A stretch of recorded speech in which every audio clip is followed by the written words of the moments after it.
Hai semua, perkenalkan nama saya Anggi Firdiar Chandra Nasution dan saya adalah mahasiswa Prodi Pendidikan Musik dari Fakultas Bahasa dan Seni Unimed. Dan kali ini saya akan menjelaskan bagaimana cara belajar yang menyenangkan, berhasil, dan membangun karakter sesuai isu-isu sosial yang saya lihat belakangan ini. Langsung saja. Bangsa Indonesia saat ini disinyalir sedang mengalami keterpurukan dan keterbelakangan serta penurunan kualitas moral.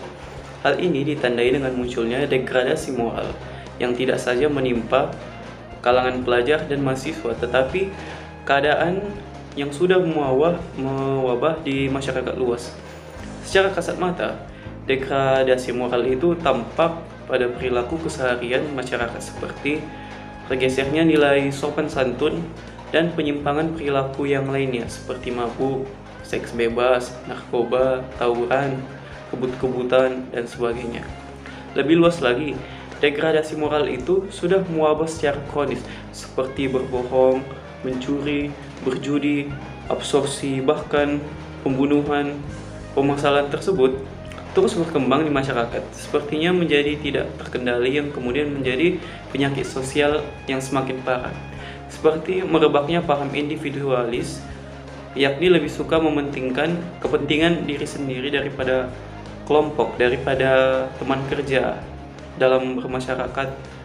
Misalnya, munculnya permasalahan bangsa yang syarat dengan korupsi, kolusi, dan nepotisme, dan maraknya kebohongan publik dari pemimpin bangsa.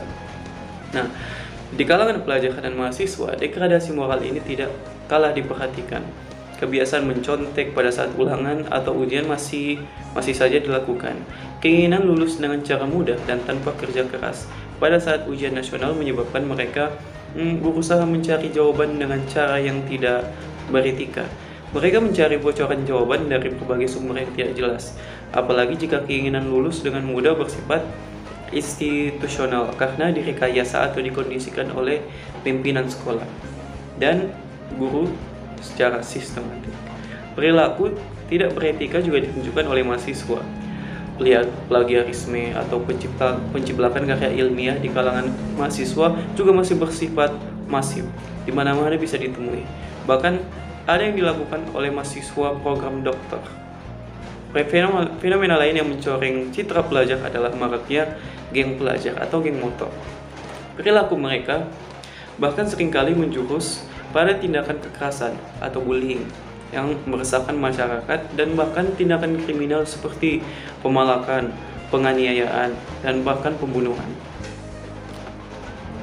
Nah, semua perilaku tersebut jelas menunjukkan kerapuhan karakter yang cukup parah yang salah satunya disebabkan oleh lunturnya nilai-nilai karakter bangsa.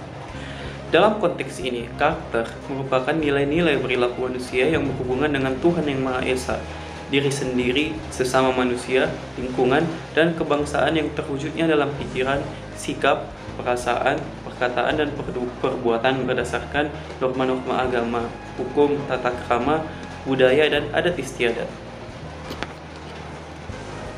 Lunturnya nilai-nilai tersebut hakikatnya merupakan bagian dari karakter individu.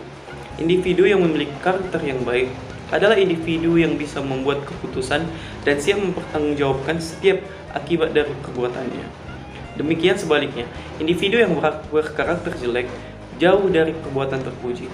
Upaya merespon kondisi tersebut, nilai-nilai karakter memiliki peran penting dan sentral dalam pengembangan potensi manusia, termasuk potensi mental. Melalui pendidikan, diharapkan terjadi transformasi yang dapat menumbuh kembangan karakter positif serta mengubah watak dari yang tidak baik menjadi baik. Ki Hajar Dewantara dengan tegas menyatakan bahwa pendidikan merupakan daya upaya untuk memajukan pertumbuhnya budi pekerti, pikiran atau intelektual, dan tubuh anak. Jadi jelaslah pendidikan ini merupakan wahana utama untuk menumbuhkan karakter yang baik. Disinilah pentingnya pendidikan karakter itu. Pembentukan karakter merupakan salah satu dari tujuan pendidikan nasional. Pasal 1 UU Sisdiknas nomor 20 tahun 2003 menyatakan bahwa di antara tujuan pendidikan nasional adalah mengembangkan potensi peserta didik untuk memiliki kecerdasan, kepribadian, dan akhlak mulia. Pesan dari undang-undang tersebut bertujuan agar pendidikan tidak hanya membentuk insan yang pintar, namun juga bermoral. Jadi, apa gunanya pintar jika tidak bermoral? Pembentukan karakter merupakan salah satu dari tujuan pendidikan nasional. Pasal 1 UU Sisdiknas nomor 2 tahun 2003 menyatakan bahwa di antara tujuan pendidikan nasional adalah mengembangkan potensi peserta didik untuk memiliki kecerdasan, kepribadian, dan akhlak yang mulia. Pesan dari undang-undang tersebut bertujuan agar pendidikan tidak hanya membentuk insan yang pintar, namun juga bermoral. Dengan demikian, nantinya akan lahir generasi muda berkarakter dan berilmu, serta berkepribadian yang bernafaskan nilai-nilai luhur agama dan Pancasila.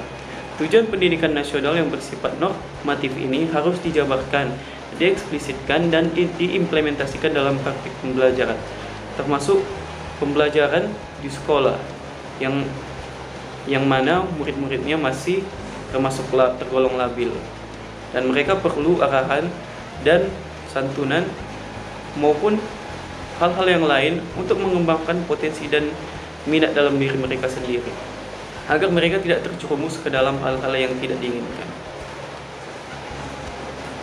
Nah, pelajar yang sedang menempuh pendidikan di SLTP maupun SLTA, bila ditinjau dari segi usianya, sedang mengalami periode yang sangat potensial bermasalah. Periode ini sering digambarkan sebagai storm and rain period atau periode topan dan badai. Ini bisa dibilang sebagai periode labil. Dalam kurun ini timbul gejala emosi dan tekanan jiwa sehingga perilaku mereka mudah menyimpang. Dari situasi konflik dan problem ini, remaja tergolong dalam sosok pribadi yang tengah mencari identitas dan membutuhkan tempat penyaluran kreativitas. Jika tempat penyaluran tersebut tidak ada atau kurang memadai, mereka akan mencari berbagai cara sebagai penyaluran. Salah satu aksesnya yaitu tawuran. Tawuran, mungkin kata tersebut sering kita dengar dan baca di media massa. Bagi warga di kota-kota besar, aksi-aksi kekerasan baik individual maupun massal mungkin sudah merupakan berita harian. Saat ini beberapa televisi bahkan membuat program-program khusus yang menyiarkan berita tentang aksi kekerasan. Nah, aksi kekerasan dapat terjadi di mana saja, seperti di jalan-jalan, di sekolah, bahkan di komplek-komplek perumahan. Aksi tersebut dapat berupa kekerasan verbal, seperti mencaci maki. Lalu ada yang kekerasan fisik seperti memukul, meninju, mencekek, dan lain-lain. Pada kalangan remaja, aksi yang biasa dikenal sebagai tawuran pelajar atau massal merupakan hal yang sudah terlalu sering kita saksikan, bahkan cenderung dianggap biasa. Pelaku-pelaku tindakan ini bahkan sudah mulai dilakukan oleh siswa-siswa di tingkat SLTP atau SMP. Hal ini sangatlah memprihatinkan bagi kita semua. Hal yang terjadi pada saat tawuran sebenarnya adalah perilaku agresi dari seorang individu atau kelompok. Agresi itu sendiri didefinisikan sebagai suatu cara untuk melawan dengan sangat kuat, berkelahi, melukai, menyerang, membunuh, atau menghukum orang lain. Atau secara singkatnya, agresi ini adalah tindakan yang dimaksudkan untuk melukai orang lain atau merusak milik orang lain.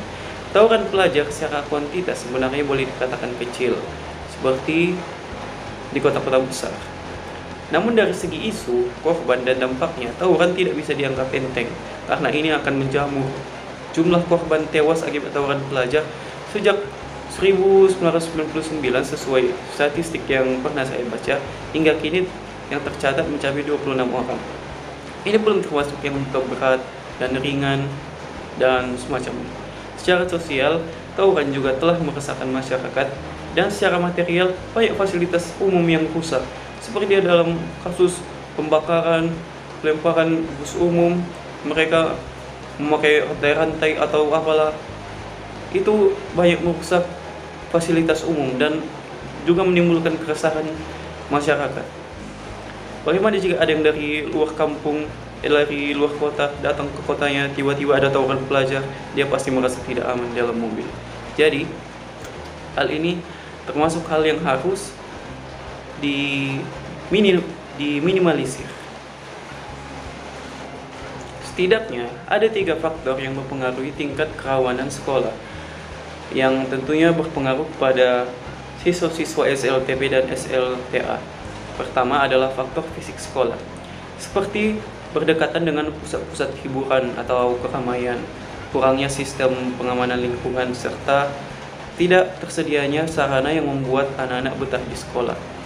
Kedua adalah faktor psikoedukatif, yaitu ketertiban dan kelancaran proses belajar mengajar di sekolah.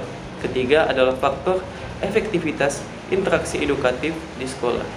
Kedua, dari manajemen rumah tangga yang tidak efektif, pola asuh yang tidak tepat, serta hubungan yang tidak harmonis antara anggota keluarga dapat menyebabkan anak tidak betah di rumah dan menyeret mereka kepada pergaulan remaja yang tak sehat. Seperti tawuran tadi misalnya. Kondisi lingkungan tempat tinggal yang tidak berkualitas, tidak nyaman, dan tidak layak akan mempengaruhi remaja dalam menyikapi dan membangun hubungan dengan dunia sekitarnya. Bagi remaja yang hidup di tempat kumuh dan kotor, kemungkinan besar mereka tidak akan nyaman tinggal di rumah, sehingga akan melarikan diri dari kenyataan. Ya, mereka melarikan diri dari kenyataan. Pada kondisi inilah remaja mudah tergiur untuk berbuat menyimpang.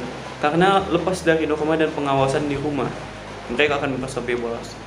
Aku lepas dari kenyataan, aku ingin bersenang-senang dulu, katanya. Fokus pada tahap ini adalah penerimaan bentuk dan kondisi fisik serta adanya konformitas yang kuat dengan teman sebaya. Nah, terdapat 3 komponen dasar dalam mengkaji periode remaja awal, yaitu perubahan fundamental remaja.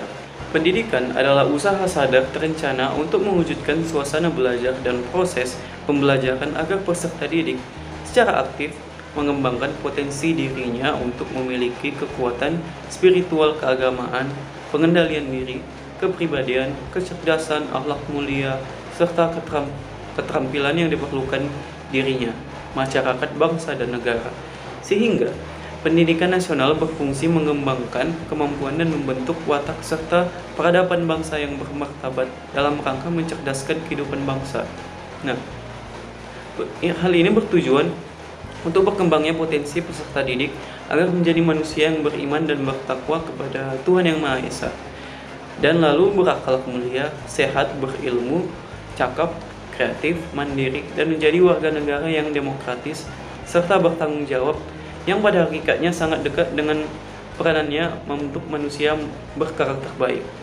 Dengan demikian, pendidikan karakter ini termasuk hal yang dianggap sepele di masyarakat, namun sebenarnya memiliki persepsi yang cukup penting di dunia pendidikan. Pendidikan karakter mempunyai visi senantiasa mengarahkan diri pada pembentukan individu bermoral, cakap, mengambil keputusan yang tampil pada perilakunya, sekaligus mampu berperan aktif dalam membangun kehidupan bersama dalam tantangan global. Kemudian, menurut Kementerian Pendidikan Nasional, pendidikan karakter harus meliputi dan berlangsung pada yang pertama itu adalah pendidikan formal, yaitu dari pemerintah, pendidikan non-formal atau masyarakat, dan yang ketiga, pendidikan informal. Ketiga elemen ini harus di-balance, diseimbangkan agar menciptakan karakter yang bermoral, sehingga pembelajaran yang dilaksanakan lebih baik lagi ke depannya. Tidak ada hambatan, tidak ada kekurangan, dan ilmu yang disampaikan oleh pendidik dapat tersampaikan kepada si peserta didik. Yang dari ketiga lembaga pendidikan tersebut dalam implementasinya harus saling bekerja sama dan melengkapi dengan baik.